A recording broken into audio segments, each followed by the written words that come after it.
네, 안녕하세요. 마음을 움직이는 프레젠테이션의 비밀에 대해서 말씀드릴 스토리젠터 최자영입니다. 네, 오늘은 프레젠테이션의 전달 중에서도 어떻게 말을 해야 되는지에 대해서 이야기를 드릴 텐데요. 제가 가장 중요하게 생각하는 그리고 저의 프레젠테이션의 가장 핵심, 비밀이라고 할 수 있는 이 브릿지 코멘트에 대해서 말씀을 드리도록 하겠습니다. 제가 9년차 전문 프레젠터로 일을 하다 보니까 어떤 날에는 정말 말을 너무 많이 한 것 같은 생각이 들고 그때마다 어떤 느낌이 드냐면요. 집에 가면서 가슴에 커다란 구멍이 하나 뚫린 것 같은 공허함이 찾아오는 날들이 있습니다. 저는 근데 국어 국문학과니까 저만의 이 공허함을 채우는 방법이 있었는데요. 그게 뭐였냐면 바로 책을 읽는 거였어요. 근데 그날도 여느 때와 똑같이 오늘은 뭔가 너무 마음이 공허하다라고 해서 책을 펼친 날이었습니다. 네, 지금 한자 하나가 딱 등장했습니다. 네, 어떤 한자일까요? 사이 간자이죠. 이 사이 간자가 어디에 들어가는지 한번 보겠습니다. 그 신영복 교수님의 담론이라는 책에 사이 존재라는 개념이 나오는데요. 우리가 너무나 잘 알고 있는 시간, 공간, 인간이라는 단어에 모두 다 사이 간자가 들어가 있습니다. 그러면서 교수님이 이런 이야기를 해주셨는데요. 세상의 모든 존재는 존재 그 자체가 아니라 다른 것들과의 사이가 그 본질이다 라는 이야기를 해주셨어요. 이 모든 개념들을 보면 다 다른 것들과 연결되어 있습니다. 시간이라는 건 저희가 흐른다라고 말할 정도로 하나의 독립된 시간이 아니라 연결되어 있죠. 다른 시간과. 공간은 어떤가요? 면과 면이 만나서 하나의 공간이 이루어지죠. 인간은 어떤가요? 더더욱 혼자서는 살아갈 수 없는 존재죠. 다른 사람과 함께 살아갑니다. 그래서 우리는 그 사이에 어떤 존재들 간의 이야기를 통해서 서로의 존재를 더 확립시키고 더 확장해 나갑니다. 이렇게 모든 것들의 사이 간자가 들어가 있는 게 저한테는 굉장히 신선한 깨달음이었고요. 이런 생각도 했습니다. 프리젠터, 그리고 발표자. 발표자의 본질은 듣는 사람과 말하는 사람, 그 사이를 채우는 것은 아닐까라는 생각을 처음으로 하게 됐습니다. 그리고 우리는 이 사이를 채우는 것뿐만 아니라 장표에서 장표, 다음 장표로 넘어가는 그 사이를 채우는 사람들이구나라는 생각을 처음으로 하게 됐습니다.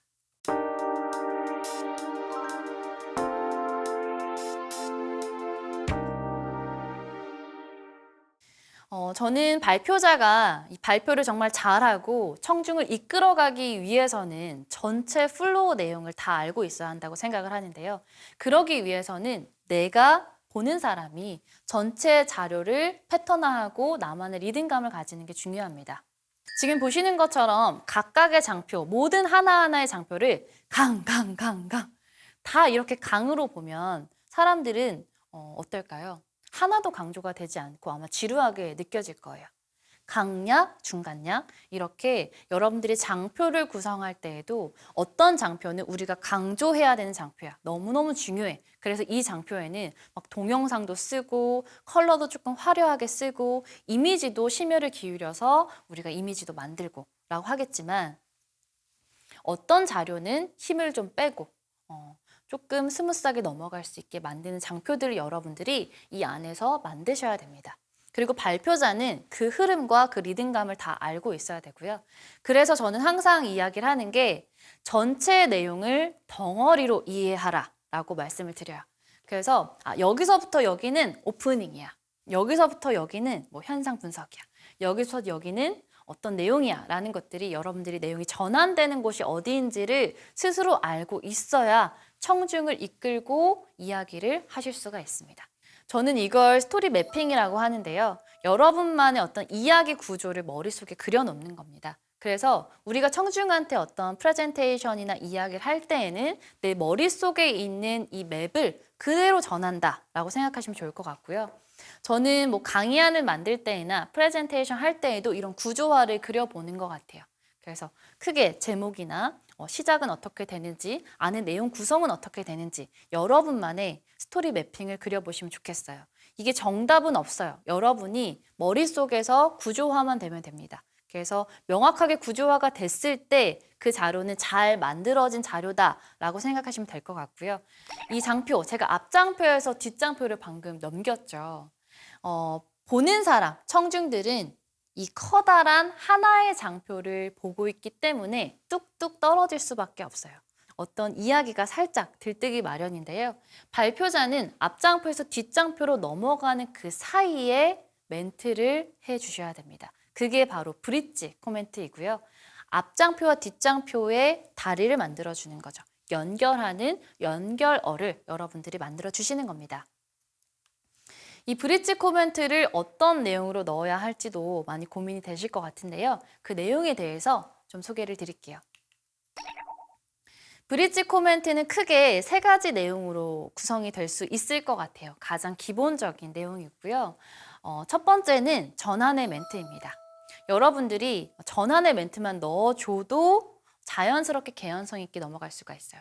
예를 들어서 지금까지는 이 내용에 대해서 이야기했고요. 다음부터는 이런 내용에 대해서 이야기하도록 하겠습니다.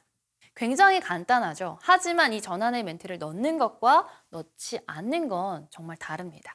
그래서 이렇게 각각의 전환되는 공간에서 여러분들이 안내자의 역할을 해주시는 거고요. 두 번째는 이정표를 잡아주시는 겁니다. 네, 오늘은 프레젠테이션의 3가지에 대해서 알아보도록 하겠고요. 지금은 그 두 번째를 알아보고 있습니다. 라는 것처럼 명확한 이정표를 줘서 청중이 지루하지 않게 전체 플로우를 따라올 수 있게 여러분들이 만들어 주시는 겁니다. 그리고 3번째는 공감의 멘트를 넣는 건데요. 이 공감의 멘트가 생각보다 가장 중요합니다. 네. 이 공감은 어떻게 보면 우리가 청중들의 일상을 얼마나 바라봤는지, 청중들의 불편함을 얼마나 바라봤는지를 증명하는 시간이기도 합니다. 그래서 공감은 문제 해결의 출발이고요. 우리가 여러분을 이렇게 잘 이해하고 있어요. 우리가 여러분들의 상황을 이만큼이나 알고 있어요. 라고 말하는 시간이기도 합니다.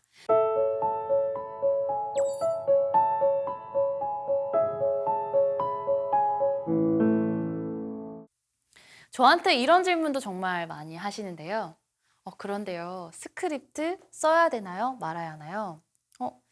최자영 프레젠터님은 스크립트 쓰시나요? 안 쓰시나요? 저는 스크립트를 쓸까요? 안 쓸까요? 네, 저는 스크립트를 쓰지는 않습니다.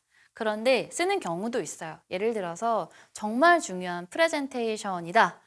전사적으로 집중되고 있는 프레젠테이션이다 라고 할 경우에는 제가 그 멘트 하나하나를 사실 컨펌을 받아야 되거든요. 왜냐면 모두의 어떤 이야기를 대표해서 제가 멘트를 작성하는 거기 때문에 스크립트를 제가 작성을 하고 모든 팀원들 앞에서 한번 리허설을 진행하고 그 안에서 조금 더 우리의 이야기를 잘 전달할 수 있는 언어는 무엇일까 같이 고민하는 시간을 가질 때에는 스크립트를 쓰고 있습니다. 하지만 보통 일반적으로는 쓰지 않아요. 근데 이거 정답은 없어요. 모두의 각자의 편하신 방법으로 사용하시면 되는데요. 제가 구어체로 말하는 게 너무너무 중요하다라고 말씀을 드렸으니까 스크립트를 쓰는 순서를 한번 바꿔보시길 추천을 드립니다. 제가 리허설을 하는 순서이기도 한데요. 제가 스크립트를 쓸 때 한 5번 정도에서 쓰는 것 같아요. 먼저 리허설을 할 때 어떻게 하시면 되냐면 저는 A4 용지에 4장짜리 레이아웃으로 출력을 무조건 해봅니다. 왜냐하면 앞뒤 장표 간의 연결성을 보기 위해서. 그래서 한번 작은 목소리로 일단 해보는 거예요. 일단 프레젠테이션을 한번 해봅니다. 그리고 애니메이션이나 화면 전환이 있을 때 그런 것들을 또 숙지를 해야겠죠? 그래서 A4 용지로 먼저 보고 여러분들이 한번 멘트를 한번 해보시고요. 그 다음에는 앉아서 하는 게 아니라 정말 일어나서 혼자서 실전이라고 생각하고 초시계를 켜고 한번 해보시면 좋을 것 같아요. 자, 그 다음에 이렇게 완벽하게 리허설을 하신 다음에 스크립트를 쓰시는 겁니다. 그러면 어떻게 될까요? 내가 말하는 인말, 구어체를 그대로 받아 적게 됩니다. 그래서 글말로 스크립트를 쓰지 않기 때문에 자연스럽게 스크립트 작성이 되고요. 이 스크립트를 외우는 것도 더 쉬워져요. 많은 분들이 저한테 그런 질문을 주세요. 내일 당장 PT인데 어떻게 연습해야 되나요? 네, 그런 질문 많이 주시는데요. 보통 스크립트를 먼저 글로 작성하시고 이렇게 연습하시는 분들이 있는데 그건 시간이 굉장히 오래 걸리는 일입니다. 왜냐하면 스크립트를 먼저 작성하고 이걸 또 외우고 다시 한번 그림과 한번 맞춰보는 시간이 필요하거든요. 그런데 이 프린트를 해서 거기에 직접 스크립트를 작성하시면 이미지를 보면서 내 스크립트를 작성할 수 있기 때문에 조금 더 효율적으로 프레젠테이션 연습을 하실 수가 있는 것 같아요. 이 안에 있는 키워드, 핵심 키워드를 가지고 와서 이야기는 해주셔야 돼요. 그러지 않았을 경우에는 장표와 완전히 다른 이야기가 펼쳐질 수가 있거든요. 그래서 나는 이야기를 되게 잘하고 있는데 뒤에 장표의 내용과 하나도 연관성이 없어 보일 수가 있어요. 그래서 그 장표 안에 나와 있는 핵심 키워드를 꼽아서 여러분들이 스크립트를 작성하시면 훨씬 더 장표와 발표자와의 연결성도 짙어지고요. 아무래도 나에게 조금 신랄하게 비평을 할 수 있는 그런 친구를 앉혀놓고 프레젠테이션 리허설을 해보시는 걸 추천드립니다. 왜냐하면 심사위원들은 그런 눈으로 우리를 볼 거거든요. 그래서 현장과 최대한 동일한 상태로 만들어서 최종 리허설을 해보시면 좋을 것 같아요. 저는 4장짜리 레이아웃으로 프린트를 해서 장표에 직접 스크립트를 작성하고 있어요. 그래서 제가 한번 가지고 왔는데요. 인쇄에 들어가셔서 설정해 보시면 4개 슬라이드 가로로 프린트를 할 수가 있습니다. 저는 꼭 이 여백이 나오게 프린트를 하는데요. 여백이 중요한 이유는 이 안에서 제가 아까 보여드린 것처럼 장표에다가 다 체크를 하고 있어요. 내용이 전환되는 데에는 무조건 형광펜으로 슬라이드를 그려서 전환이 어디서 되는지를 제가 파악하고 있고요. 그리고 실질적으로 앞뒤 장표간에 여기에는 브릿지 코멘트가 들어가면 좋을 것 같아 라는 생각이 들 때에는 제가 이 안에 이렇게 꺽쇠 표시를 하고 거기에 실제로 멘트를 적게 되는데요. 그렇게 했을 경우에 정말 자연스럽게 여러분들이 이미지를 보면서 스크립트를 작성하실 수가 있습니다. 꼭 앞뒤 장표 간의 그 연결성과 개연성을 생각을 하셔서 그 안에서 발표자는 어떤 역할을 해야 하는지에 대해서 생각해 보시면 좋을 것 같아요.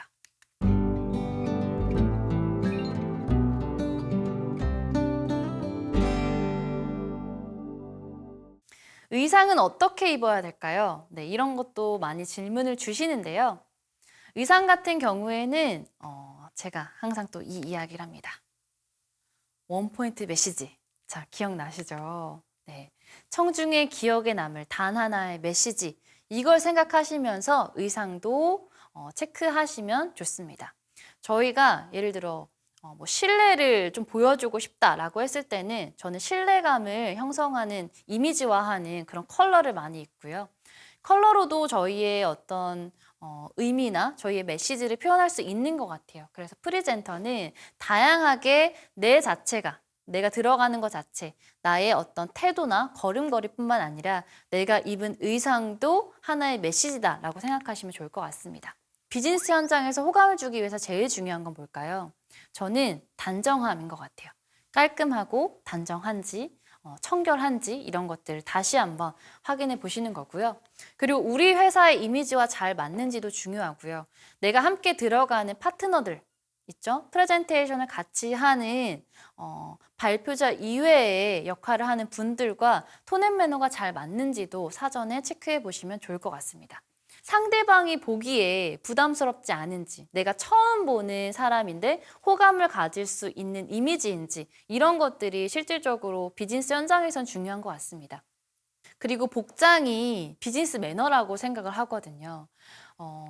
우리를 위해서 시간을 내어주고 우리를 위해서 자리를 마련해준 어떤 청중들에게 우리가 보여주는 예의 중에 하나가 저는 복장이라고 생각을 합니다.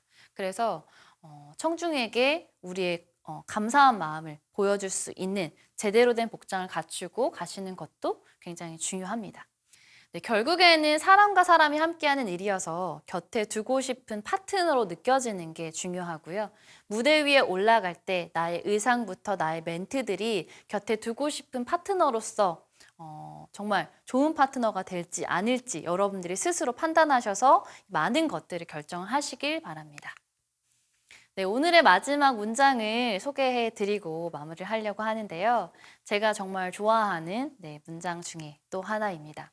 이 문장은 저의 어떤 삶의 지침이 된 문장이기도 한데요. 대학교 때 교수님이셨어요. 그래서 제가 손석희 교수님한테 많이 배웠고 손석희 교수님이 쓰셨던 글 중에 하나입니다. 최선을 다해 선택하세요. 그리고 여러분이 선택한 것이 옳았다는 것을 증명해 보이셔야 합니다. 무슨 일이 있더라도 최선을 다해서 정당한 방법으로 증명해 보이십시오.